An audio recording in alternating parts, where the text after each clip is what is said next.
My guest Hi. today is Vivian. Hello po. Vivian from Abra. Yes, from Abra, Ilocana.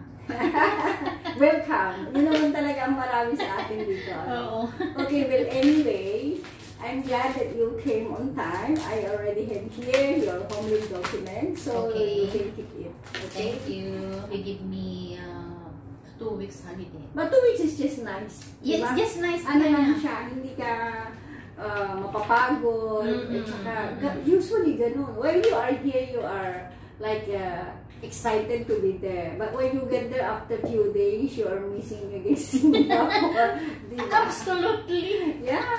Parang mamimiss mo yung pag-missing ka. Oo. Kasi sa akin naman, kahit naman sino sa atin, pagpunta tayo, gusto kong magising ng late. Diba? Pero hinahanapan mo talaga yung time na paggising mo dito. Oh, okay. So marami ka ng pasalubong na i-ready? Well, actually, madam, kaunti pa lang kasi nga wala akong things na uuwi kasi nga yung package ko naman is naipadala mo na? Oo. Regular ka magpadala lagi ng... Palagi, madam. Palagi. Wow. Tapos sila yung babayad, ha? Talaga? Oo. Swerte. Oo. Yeah, she's very, very lucky sa kanya. Yes. Yes. Since I work with them, every time I send my parcel, they are the one who is paying for me. Wow, yes. very good. Every time. Well, anyway, you deserve naman kasi hard worker ka, Yes, diba? yes. So, parang ang doon is you are investing on a good service sa kanila. Yes. And you've been there since March 2017, di ba? Yeah. And they are from Australia. So, it is really... Therefore, I'm their first helper since they came here until now. Yeah. I remember that. Yes. So, they are recommended actually by someone. So, yeah, Sunnyvale. Marami kasi, ganun dati kasi, once expatriate, so they will ask where did you get your helper? And then everybody will recommend. So, now that you are almost 8 years, diba? Yeah, almost, madam, so, almost. we just hope they will be here for a long time. Yeah, how diba? I wish. Yeah. Because, as they told me, I'm their part of the family already.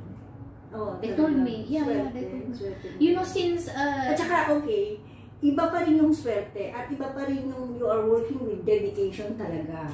Kasi, imagine some other helper, hindi ko naman nila lahat, pero yung iba, once they have extended family coming, napuputok na yung kalooban nila, eto na naman, may dagdag na naman trabaho. For me, madam, is no. You know, when their parents come, I'm very happy. I'm speaking to my heart. Really, I'm very happy. Yeah, because they treat me so well. You know, the time my third visit in the doctor, the time I had my sickness, this one, the grandpa gave me. Oh, He is the one who give me for paying my doctor. He paid for me. He give me, and then okay, you take this one and then pay to the doctor. And then for my last visit, he asked me again if I have money. Of course, I know that. I just tell him that I have because I don't want him to think that it's not their obligation, but they are very kind. So, ganun really, talaga, you I'm cannot very take happy advantage. when my employer tell me that they will come here again. I'm very happy because the way they treat me is like daughter. Yeah. It's really part of the family. Yes, madam. Yeah, very good. Kasi nakikita naman nila yung sa service. Yes, and they can see your action if you are happy or not. Yeah. If you are pretending or not. And also the good food that you serve. Yes. Diba?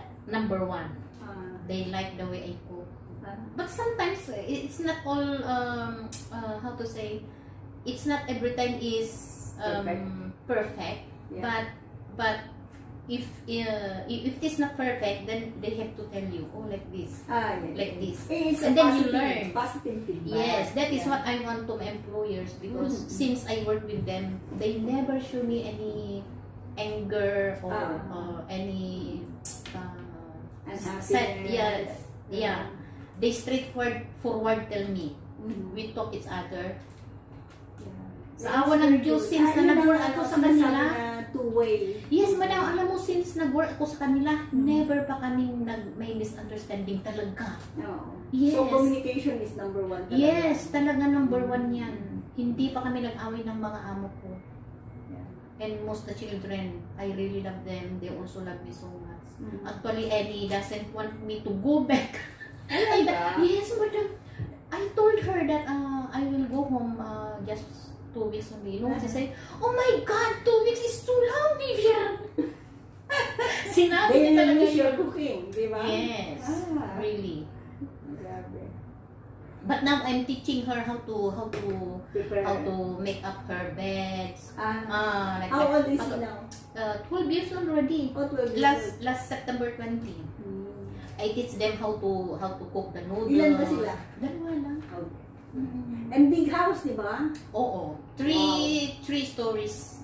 At least in Singapore, you are living in a big house, even though it's your responsibility. Yes, at least makikil mo yung yes, kaibahan. and Lalo pa ang employer ay mabait, di ba? And then some more, my room is Big, yeah. quite big. Uh-huh. They give me my own TV. Mhm. I have everything. And wala silang gaano restrictions sa'yo. Oh You my are free. goodness, they are the best employer, really, madam. They are not strict to me. And they are giving you extra like Yeah, bonuses and yes, other during my birthday and Christmas, they are giving me, and then some more when their parents come here, extra. they are giving me extra. You know, before when they are going home, they never forget to not to give me. They Bring back always lagi may give me. pasalubong. Yes, madam. So, Palagi ikaw naman, yan. pag bumalik ka ng Singapore, let's say 2 weeks man or 1 month ka sa Pilipinas, pagdating mo dito, nagbibigay ka rin sa kanilang praise from Of Philippines. course, yes, pasalubong. Usually, ano ang nasa isip mo, ibinibigay sa kanila? Well, Na they are excited. mostly for the children, I never give to my boss because Yes, as long as I mean is they don't want me to spend for them. Yeah. But from my heart, I want to give for the kids because you know kids, they are kids. They are happy. Yeah, so mostly whatever I can say, oh, this one is like this, like this. Also their Like birthday. souvenir, a shirt, and yeah. all that. Yeah. Even their birthdays, Uh-huh. I always give to them, even though they say, no need, Vivian, no need to give us. But I still Of course, give them. It's two-way. You cannot be all the time receiving and receiving. At saka yun nga, ang maganda doon yung mantra mo na, yung iba kasi, kaya nagiging negative ang dating, nagiging negative ang yung hindi maganda relationship. Kasi, immediately, nagkakaroon sila ng negative thinking na, Yes, oh, ayan na naman, may darating na naman, may extra work na naman ako. Pagka sa'yo, kung excited ka, something like another family member is coming dahil parang iba kasi yung may additional. And one more thing I'm very happy is after their meal, after their dinner, They they always come near to me and they say, oh, Vivian, the food is really nice. Yeah. Yes, Personally, madam. thank you. Yes. Appreciate nila talaga. Yes, they like to appreciate always. Yes, madam, really. Di ba nakakadagdag ng power? Oh my God, yes, of course, madam. Lalo Really, mga alam mo, excited. ganyan yung mga amo ko talaga pag masarap yung pagkain.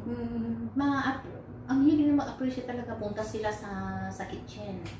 Oh, Vivian, we really like the food like this. Lalo na pag dumating yung parents ng amo kong babae, yung pupunta sila sa kusina pag nagluluto ko. How you cook this one like this? Yung tinatanong nila kasi parang curious sila na gusto nilang gawin din. Ganun. So how do you start your day? Sa kanila kasi kung big house kailangan. Well, for me, I wake up 6:30 in the morning. Oh, it's not too early. Yeah, 6:30. And then I prepare the kids' lunch for school. But their breakfast, they are the one who do it. Okay. Yeah, because they are now independent, they are growing up. So after that, after I make their lunch, I keep those plates from dishwasher I washed last night. I keep everything like that. Then 7:30 they are leaving. Then when my boss is work from home, sometimes I make her breakfast. Sometimes she do herself some more. Okay. Yes. And then I start my work like After that, after I make my boss breakfast, it's my turn to have breakfast. So I start my work 9 o'clock or 8:45, and then around like 11:30, I'm done. Wow. Yes, I'm You done. are a fast worker. Yes, I'm done. And then 2 levels? three 3 levels? levels, madam. Pero hindi naman araw-araw yun. Hindi Meron naman. kang certain things Yes, na yes. ginagawa May, mo ng ibang araw or ako once. yung nag-i-schedule na ng ng work ko, kaya syempre matagal na tayo, di ba? Alam mo nang yan, just yung ano. So 11:30, I'm done. So I go down again. I collect those clothes, these laundries. I bring them in my room and then fold it. Then after that, I cook my food, my own food. And then I eat. It's like that. And then after that, 1 o'clock, believe it or not, 1:00 hanggang 5:00 nasa kwarto na ako talaga nanonood ng TV, madam. Promise. Wala ka nang ginagawa. Wala na. Wala na. Pagdarating lang yung mga alaga ko sa mga 4 ganon, di kunin ko lang yung mga lunchbox nila. Ayun, I just wash them. And then, I go back to my room again until 5 o'clock. So, until 5 o'clock, I go out, ask my boss, what is their dinner. Then, so, everyday itatanong mo pa sa kanya? Or yes. you tell them na, okay, I will prepare you this? You have to ask? I will ask them because they have the menu. May menu sila eh. May menu okay. sila. So, naka-prepare na yon. Okay. So, tatanungin ko sila kung ano yung dinner na ibigay na nila sa akin yung menu. So, i-follow ko na lang yung menu. So, it means to say that you should have a plenty of supply. Every week sila nag-grocery or online? Every day, madam. Every day? Every day kasi ayaw nila yung nai-stock ba sa loob ng fridge. Ang gusto nila is on the spot na iluluto. Oh, okay. Oo, madam. Yun ang gusto. So, morning mayroon na siya. So, it means to say active din siya actively na searching for meal preparation. Yeah, siya mag-ready, siya mag-order. Yes. Yes. Before nalalabas sila papunta sa school, titignan na yung amo kong lalaki yung menu for tonight. For example, gano'n. Tapos bilhin na niya yung mga needs sa Oh, siya physically pupunta ng grocery? Yes, I am not the one who is doing the grocery, madam. He is the one really. Since I work with them, I never try to go grocery for myself. Oh. They are the ones. Sa ibang employer, ikaw ang mag-idikdik. Yes. Kung mag-taxi ka or mag-bus ka, lahat ng supplies Me is ikaw. no. Hindi. Siya, yung lalaki. That's good. Parang lighter yung trabaho. Parang Yes. iniaasan ka sa iyo Tapos, yung household ka. Yes, one thing more is during my off in the morning, of course, I'm happy to serve them because my room is just nearby the kitchen. If I heard something noise, then I go out. Then I want to make them breakfast. But you know what they say? Hey, Vivian, it's your off day. You should not work. Wow. Go to your room and rest. But of course, I need to consider also because they are good to me. So I also want to like And when you serve them, of course, you will take your own breakfast. So, libre na yun. Hindi kayong aalis and then mag-expect ka ng, you have to have breakfast with somebody and spend your money. Diba? Parang same cost. Ayaw nila na magtrabaho ako sa Sunday. Pero, syempre, yung gawan ko lang sila ng breakfast na hindi naman heavy yun. Hindi naman ko maglilinis sa bahay or hindi naman ayaw nila. Tapos, pagdating ko sa bahay, kasi normally, when I'm going home, wala naman akong curfew, madam. Pero ayoko yung mag-stay sa labas ng very, very late. So, anong average time na umuwi ka? Pag umuwi ako, mostly is between 5 to 6. So early? Oo, madam. Kasi nga ayaw ko yung mag-stay sa labas. At saka pag lumalabas ako, believe me, alas 12. Alas 12 ng araw, dating araw. Tapos, uuwi ako 5 to 6. Ganun na. Pero at least nagagawa mo yun dahil alam mo na that you will be going in your own room. Yes, at saka, kasi, they don't want to go home kasi alam mo yung wala kang privacy or maybe iniisip nila na baka katukin o baka sa akin is hindi. na lalapit sa iyo kung istorbohin ka. Kaya they really spend their time hanggang last minute kung ang curfew nila is 7:30, kahit 7 o'clock nasa baba na sila, they will wait for the last minute para aakyat. Sa akin naman is iba. At masama pa ang loob pagtutulong. So, sa akin naman, opposite. Sa akin naman, madam, kasi madadaanan ko yung kitchen before yung room ko. minsan nadadaanan ko sila nagluluto. Mm-mm. Gusto ko silang tulungan kasi yung naawa ako sa kanila na hindi sila sanay na yung magluluto ganun. Ayaw nila. Ayaw, no, you don't help. Go to your room. It's your off day. Go to your room. Wow. Yes, Madam, promise. Talaga.